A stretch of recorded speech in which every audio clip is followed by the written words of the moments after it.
नमस्कार. भक्तीविषयी कोणाच्या मनामध्ये कशा प्रकारची समज आहे हे ज्याला त्याला माहीत.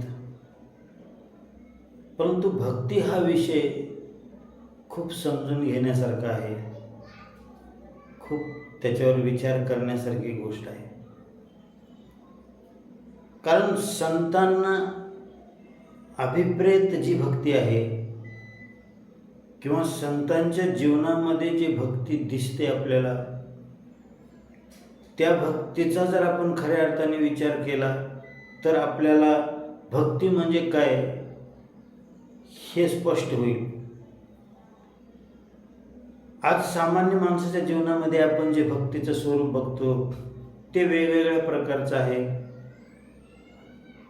कोणाला परंपरा आलेली आहे म्हणून त्या ठिकाणी ती सर्व विधी करायचे आहेत आणि त्यांच्यासाठी तेच भक्ती आहे. कोणाच्या मनामध्ये भीती आहे, त्याच्यामुळे समर्थ अशा देवाची साथ आपल्याला पाहिजे म्हणून भीतीपोटी ईश्वर आहे. कोणाला नावलौकिक मिळतो ईश्वरीय या सगळ्या उपक्रमाच्या माध्यमातून म्हणून लोक त्या ठिकाणी भक्ती करत असतील. वेगवेगळ्या प्रकारे ज्याची त्याची समज वेगवेगळी आहे.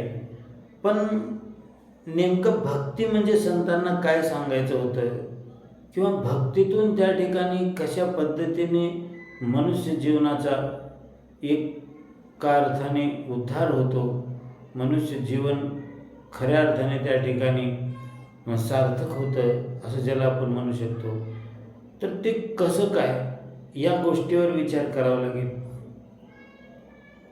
कारण जन्माला आल्यानंतर माणूस हे समोर जे सगळं विश्व बघतो या विश्वामध्ये तो गुंतत असतो.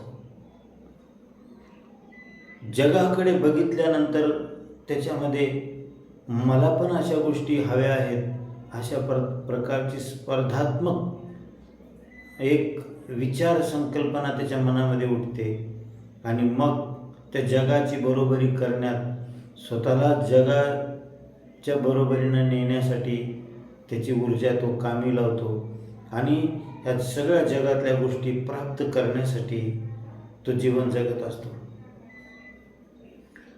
आणि ही एक न संपणारी धाव अविरतपणे त्याच्या जीवनामध्ये चालू राहते. हे काय तो सोबत घेऊन आला नाही, परंतु सोबतच्या जगामध्ये सगळ्या गोष्टी पाहिल्यानंतर त्यालाही त्या गोष्टीचं आकर्षण वाटतं आणि त्या गोष्टी प्राप्त करण्यासाठी माणूस धावत असतो. अशा पद्धतीने माणूस इतका गुंतून पडतो अनेक व्यक्ती वस्तू विषयामध्ये की आपल्या जीवनाचं मूळ उद्देश काय आहे, कशासाठी आपण जन्माला आलो, ह्या सगळ्या गोष्टी तो त्या ठिकाणी विसरून जातो आणि केवळ त्या ठिकाणी अनेक गोष्टी प्राप्त करण्याच्या पाठीमागे लागतो. आणि ज्यावेळेस माणसाला असं लक्षात येतं आहे की आपण या जीवनामध्ये सर्व काही प्राप्त करू शकत नाही आणि जीवन हे आपल्या हातामध्ये नाही,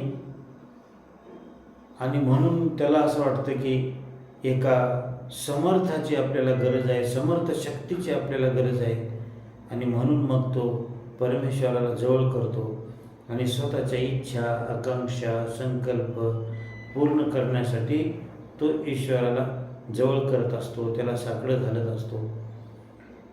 तर अशा पद्धतीने संसारामध्ये यशस्वी होण्यासाठी, संसारामधल्या इच्छांची पूर्ती करण्यासाठी देव हा त्या ठिकाणी ज्यावेळेस माध्यम म्हणून माणूस वापरतो त्यावेळेस भक्तीचा हा रस्ता त्याचा चुकलेला आहे.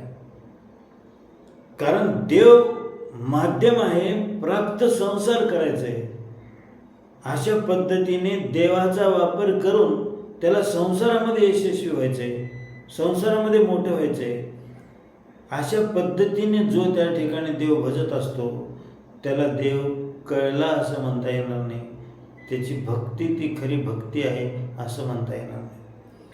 त्याचप्रमाणे जो रीतीपोटी करत असतो, पाठीमागून चालत आले अशा पद्धतीने पूजा करायला पाहिजे, अभिषेक करायला पाहिजे, सण वार विशिष्ट कार्यक्रम अशा वेळेस देवाची त्या ठिकाणी अशा पद्धतीने आराधना केली पाहिजे.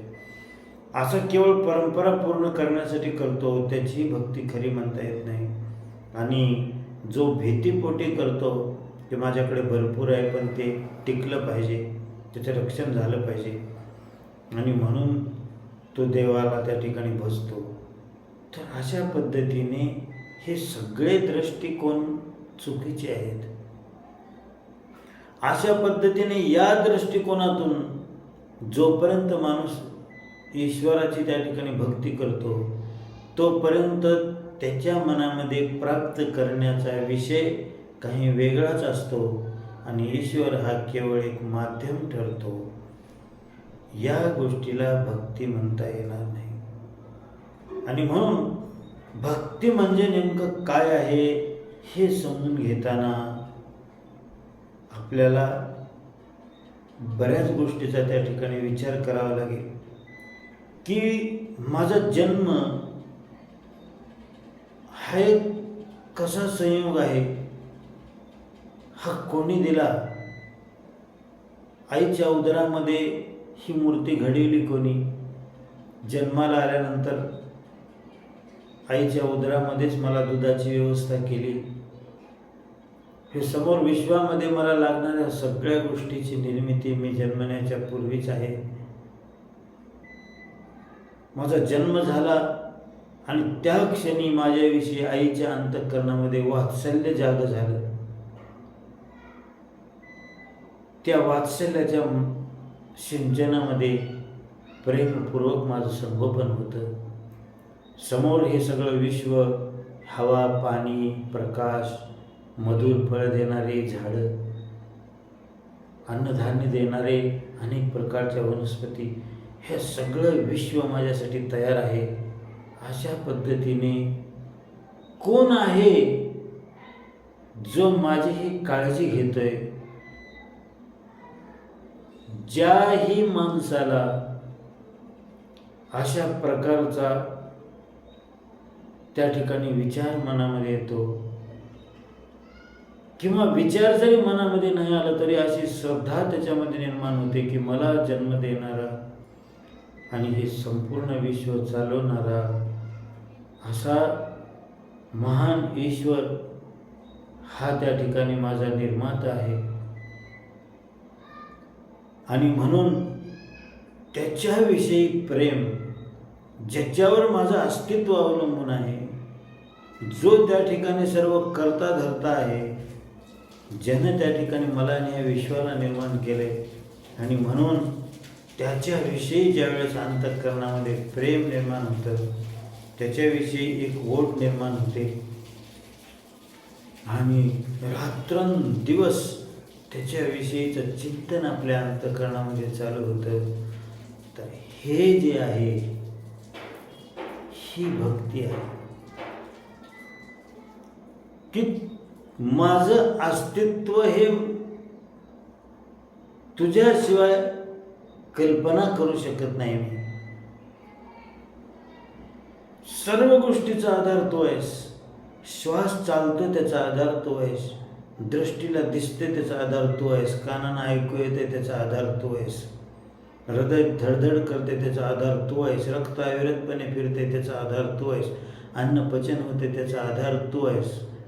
झोप येते त्याचा आधार तू आहेस. बुद्धी काम करते त्याचा आधार तू आहेस. झोपताना सर्व विचार त्या ठिकाणी मला सोडतात. माझी स्मृती जाते.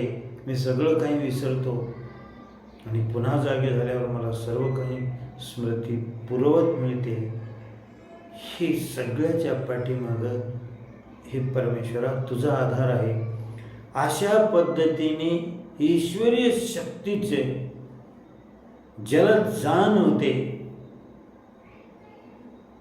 आणि या जाणीवेतून माझा एकमात्र माझा सर्वस्व तू आहेस, अशा पद्धतीच्या भावनेने ज्यावेळेस माणूस ईश्वरीय तत्वाशी जोडला जातो, त्याच्या या आर्ततेतून या प्रेमातून, या त्याच्या कृतज्ञतेतून ज्यावेळेस तो ईश्वराचं चिंतन करू लागतो, स्मरण करू लागतो, काही अर्पण करायचं असेल त्या भावनेतून तो अर्पण करतो आणि स्वतःच्या सर्व कृतीमागे ज्यावेळेस तो ईश्वर बघू लागतो, तर त्यावेळेस तो खऱ्या अर्थाने भक्त आहे असं म्हणता येईल, किंवा तो जे करतोय त्याला भक्ती म्हणता येईल. हे इतकं सोपं, सरळ आणि सहज आहे की याच्यामध्ये जास्त डोकं लढवायची सुद्धा गरज नाही.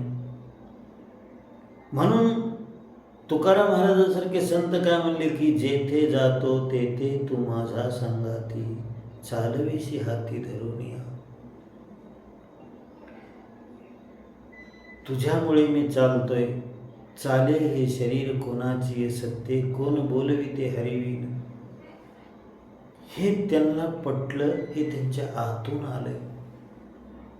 बोलो जाता बरळ करीशी ते नीट, नीली लाज धीट केलो देवा.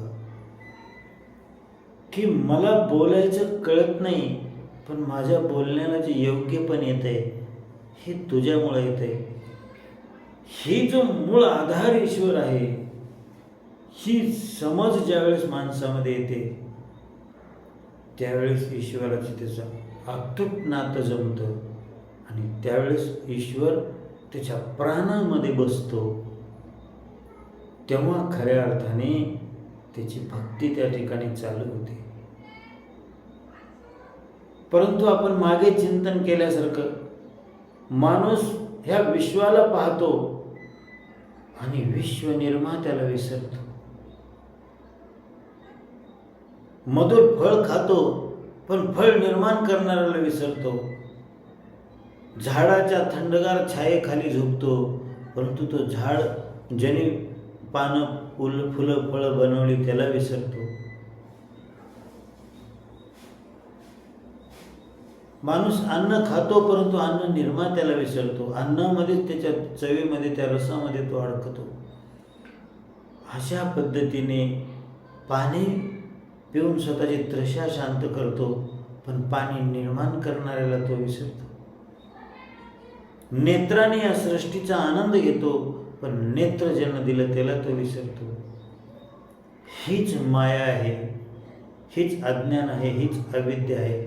ज्यावेळेस निर्माण करणारा ह्या वस्तूंना, या तत्वांना, या साधनांना निर्माण करणाऱ्यालाच माणूस ज्यावेळेस विसरतो आणि जे निर्माण केलंय त्याच्यामध्ये तो गुंतून पडतो, तर अशा पद्धतीने जो त्या मायेमध्ये गुंतला, जो त्या वस्तूमध्ये गुंतला, जो नात्यामध्ये गुंतला, तर तो पुन्हा देवाला विसरला. आणि असा गुंतलेला माणूस त्यानं त्या गुंतण्याच्या तंद्रीमध्येच किती जरी ईश्वराची भक्ती केली तरी त्याला भक्ती कळली असा त्याचा अर्थ होत नाही. त्याला भक्ती कळणार नाही त्याला, कारण त्याच्या प्राणामध्ये दुसऱ्या गोष्टी बसलेल्या आहेत, हजार गोष्टी बसलेल्या आहेत. त्याला हजार गोष्टीचं आकर्षण आहे आणि त्याच्यामधला ईश्वराविषयीचा भाव, ती कृतज्ञता बुद्धी ती लोप पावलेली आहे. आणि म्हणून असा जो ईश्वराला विसरून गेलेला आणि ईश्वराने निर्माण केलेल्या जगामध्ये अडकला, तो त्या ठिकाणी ईश्वराचा भक्त होऊ शकत नाही.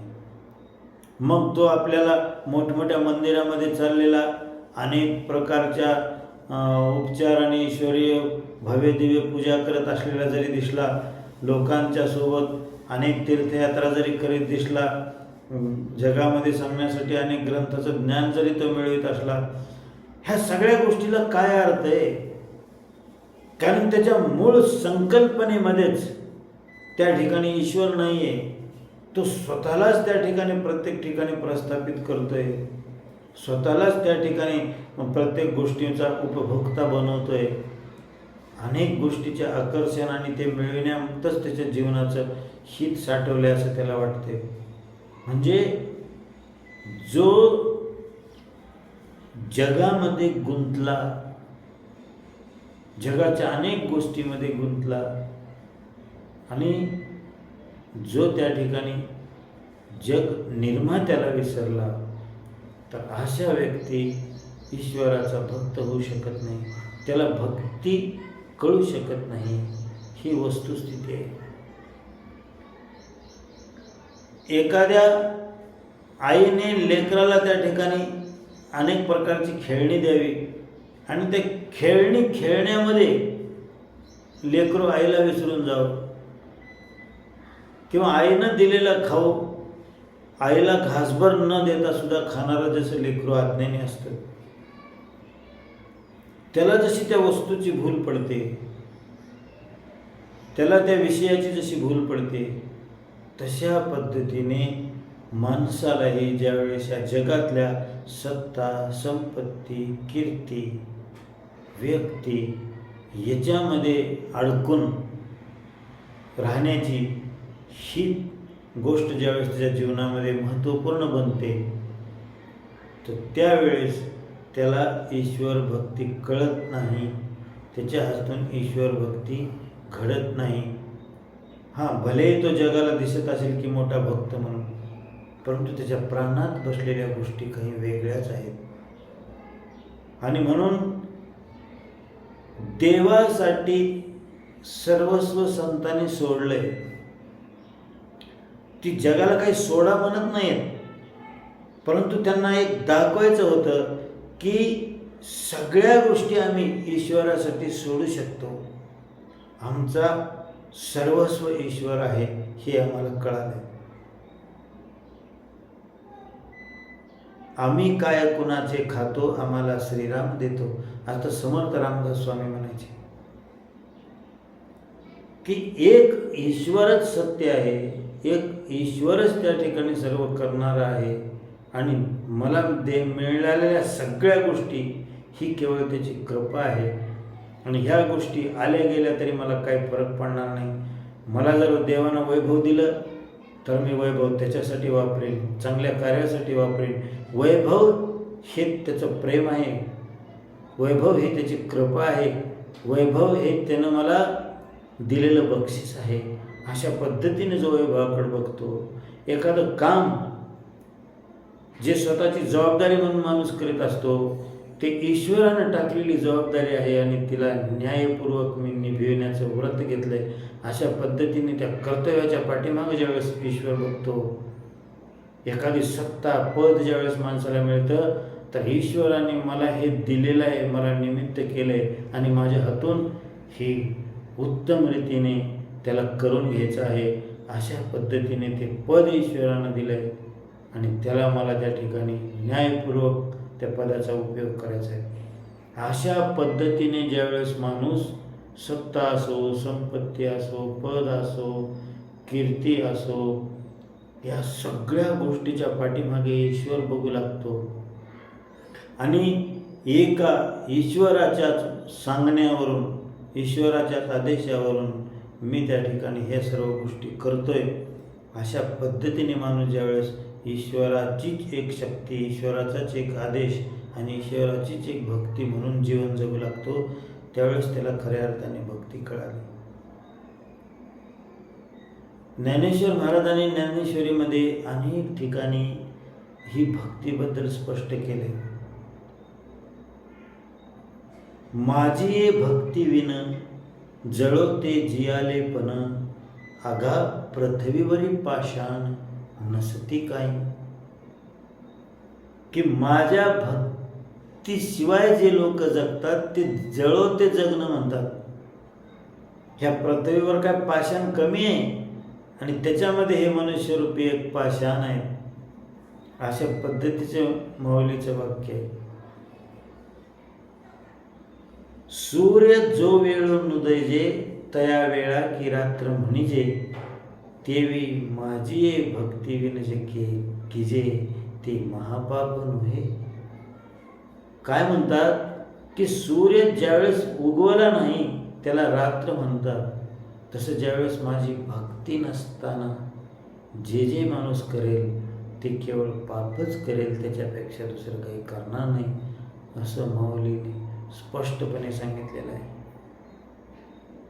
जीवन देणाऱ्याला जो विसरला, जीवनाच्या पाठीमागे जो आहे त्या आधाराला जो विसरला, आपलं जो सर्वस्व आहे त्या सर्वस्वाला जो विसरला, त्याची सत्कर्म ते सत्कर्म नाही पुन्हा. त्यानं केलेलं सत्कर्म सुद्धा ते सत्कर्म नाही. शिवभक्तीविन केले जे सत्कर्म तरी ते दुष्कर्म होय पहा, असं स्पष्ट सांगितलेलं आहे. सत्कर्माला सुद्धा त्या सत्कर्म म्हटलेलं नाही. म्हणून ही संतांचा दृष्टिकोनी भक्तीचा प्राण काय आहे ही समजून घेतलं पाहिजे. जोपर्यंत आपल्या प्राणामध्ये ह्या भौतिक गोष्टी साठलेल्या आहेत तोपर्यंत आपण त्याच गोष्टीपासून सुखी हो आणि त्याच गोष्टीपासून दुःखी हो ही अविरत श्रृंखला चालू राहणार आहे. पैसा सुख देतो पण पैसाच दुःखही देतो. लेकरू सुख देतंय, लेकरामुळे अपार दुःख होत आहे. एखादी सत्ता माणसाला सुख देते पण तीच गेली की तीच दुःखाला कारणीभूत ठरते. एखादा विषय माणसाला सुख देतो, त्याच विषयातून दुःख निर्माण होतं. ही जीवनाची वास्तविकता आहे. कोणती अशी गोष्ट आहे आपल्या जीवनामध्ये तपासून बघा की जी केवळ सुखच देते. ज्या गोष्टीपासून व्यक्तीला सुख मिळतंय 100% असं समजा की त्याच गोष्टीपासून दुःखही माणसाला मिळणार आहे. हे मानवी जीवनाची वस्तुस्थिती आहे. आणि म्हणून एक ईश्वरच असा आहे जो आपल्या जन्मापूर्वीही आपल्यासोबत होता, जन्मल्यानंतर आपल्यासोबत आहे आणि जन्माच्या नंतरही आपल्या गतीला तो आपल्यासोबत आहे. एक ईश्वरीय शक्तीवरच हे सगळं चालू आहे. म्हणून बाकी सगळ्या गोष्टी आपल्याला धोका देणार आहेत. त्या कधी येतील आणि कधी जातील सांगता येत नाही. आणि म्हणून अशा धोका देणाऱ्या गोष्टीमध्ये आपण जर आपलं सुख ठेवलं तर धोकाच होणार आहे, आपल्याला दुसरं काही नाही. म्हणून प्राणामध्ये ईश्वर वसविला पाहिजे. रात्रंदिवस त्याची स्मृती आपल्यामध्ये कायम पाहिजे. आणि या सगळ्या आपल्या जीवनातल्या घटनामागे आपण त्याचा हात बघितला पाहिजे आणि त्याच्या हातामधला हात आपला कधी न सोडता तो माझ्या सोबतच आहे असं त्याला कायम आठवणीमध्ये घट्ट धरून आपण आपला जीवन प्रवास केला पाहिजे. जोपर्यंत ही कला माणसाला अवगत होत नाही तोपर्यंत आपण केलेली जी भक्ती आहे, जसं आपण संसार करतो संसारातला खेळ, तसाच एक भक्तीचा पण आपण तोपर्यंत खेळच करतो, त्याच्यातून काही विशेष फायदा आपल्याला होणार नाही.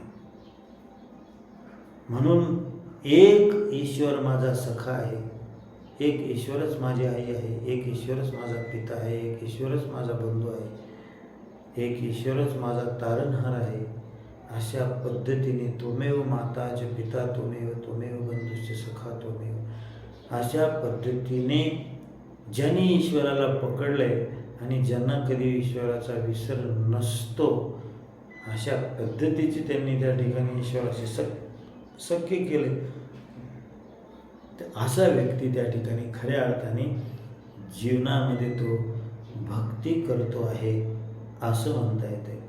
बाकी तुम्ही किती दान केलं, किती त्या ठिकाणी मंदिरं बांधले, किती त्या ठिकाणी यज्ञ केले, फलाने केलं बिस्ताने केलं, ह्या गोष्टीला काही महत्त्व नाही. ह्या गोष्टीला महत्त्व तेव्हाच येतं ज्यावेळेस आपण आधी ईश्वराचे होऊ आणि ईश्वर आपला होईल. अशा पद्धतीने ईश्वर आपल्या जीवनातला सगळ्यात महत्त्वपूर्ण विषय, महत्त्वपूर्ण त्या ठिकाणी आपलं सर्वस्व ज्यावेळेस तो ईश्वर होईल त्यावेळेस आपली आणि त्याची त्या ठिकाणी खऱ्या अर्थाने आपलं आणि त्याचं सख्य होतं आणि मग तिथून खऱ्या अर्थाने भक्ती चालू होती. आणि ज्याचं मन एकदा ईश्वरामध्ये गुंतलं तर पुन्हा त्याचं मन संसारातल्या सगळ्या गोष्टीत फिरेल, परंतु त्या गोष्टीला पुन्हा मनात जागा मिळणार नाही. कारण मनात एका वेळेस एकच गोष्टीला जागा असते. तो सगळ्या गोष्टी करेल जीवनामधल्या, सगळ्या सामान्य माणसासारख्या सगळ्या गोष्टी करेल, परंतु त्या गोष्टीमध्ये अडकणार नाही. ती गोष्ट त्याच्यावर सत्ता गाजवू शकत नाही, कारण त्याचं मन एका ईश्वरात गुंतलं आहे. आता त्या मनावर राज्य करायची ताकद कोण्या विषयाची, वस्तूची राहिलेली नाही. आणि म्हणून ज्याच्या मनामध्ये सदैव ईश्वर स्मृती जागी आहे, अशा मनाला दुसरा विषय त्या ठिकाणी प्रिय वाटू शकत नाही. आणि म्हणून एक ईश्वरच प्रिय आहे आणि बाकी सगळ्या गोष्टी त्यांना दिलेला प्रसाद आहे. आणि त्या गोष्टी आल्या तरी त्याचा आनंद नाही विशेष, आणि गेल्या तरी त्याचं दुःख नाही, कारण जो सर्वस्व आहे तो माझ्या नेहमी सोबत आहे, त्याचा हात माझ्या हातामध्ये आहे. अशा पद्धतीने जो नातं ईश्वराशी बांधतो आणि ईश्वराला आपल्यासोबत घेऊन जो जीवन जगत असतो, त्याचं जीवन खऱ्या अर्थाने सार्थकी होत असतं. हा भक्तीचा प्राण आपण लक्षात घेऊन भक्ती करावी. तशा पद्धतीने आपण जीवनामध्ये प्रयत्नशील असावं. त्याच्यासाठी ईश्वर आपल्याला शक्ती बुद्धी देव, अशी ईश्वरचरणी प्रार्थना करून मी या ठिकाणी थांबतो. धन्यवाद.